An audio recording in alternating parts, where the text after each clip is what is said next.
అట్లాగే భవిష్యత్తులో Bharatiya Janata party Annamalai party పొత్తు పెట్టుకోవచ్చేమో.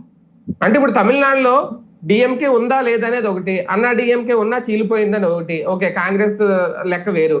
రేపొద్దున టీవీకే ఒక ప్రత్యామ్నాయం కావాలంటే ఎలాంటి ఉద్యమాలు, రేపొద్దున అన్నామలై పెట్టే పార్టీ లేదంటే మీరనేట్టు బీజేపీతో కానీ కలిస్తే ఒక ప్రత్యామ్నాయ శక్తి అవుతుందా? అదే అంటోంది నేను. ఇంకెప్పుడే కాదు, ఇంకా 5 ఏళ్ళు ఉంది. ఇది నిన్నగాక మొన్న వచ్చిందే కదా. ఈ 5 ఏళ్లలో ఇతని విధానాలు ఏంటి, ఇతను ఎంతవరకు తీసుకెళ్లగలడు.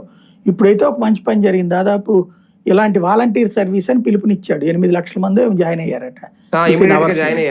మంచిది అది. నిన్న కార్యకర్తలు కానీ 3 లక్షల మంది జాయిన్ అయ్యారన్నారు, ఇప్పుడు 8. ఓ మంచి ఆల్టర్నేటివ్, మంచిది. ఇట్లాంటిది ప్రతి రాష్ట్రంలో నేనేం కోరుకుంటానంటే ప్రతి రాష్ట్రంలో ఇట్లాంటి ఒక జాతీయవాద భావాలు ఉన్నటువంటి ఒక ప్రాంతీయ పార్టీ పుట్టుకొస్తే సంతోషపడతాను నేను. అప్పుడు ఈ జాతీయవాద భావజాలం ఉన్న ప్రాంతీయ పార్టీలన్నీ కలిపి రేపు బీజేపీకి ఆల్టర్నేటివ్ అయినా నేను బాధపడ్డాను. నా దృష్టిలో జాతీయవాద పార్టీ అధికారంలో ఉండాలి. రెండవది నెక్స్ట్ వచ్చే వాళ్ళు కూడా జాతీయవాద భావజాలంతో ఉండాలి.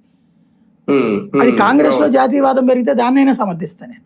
జాతీయవాదం లేని అంతర్జాతీయవాదంతో కూడిన లేకపోతే మైనార్టీ బుజ్జిగింపు ధోరణితో ఉన్నటువంటిది అయితేనే వ్యతిరేకిస్తాను నేను. అవును అవును.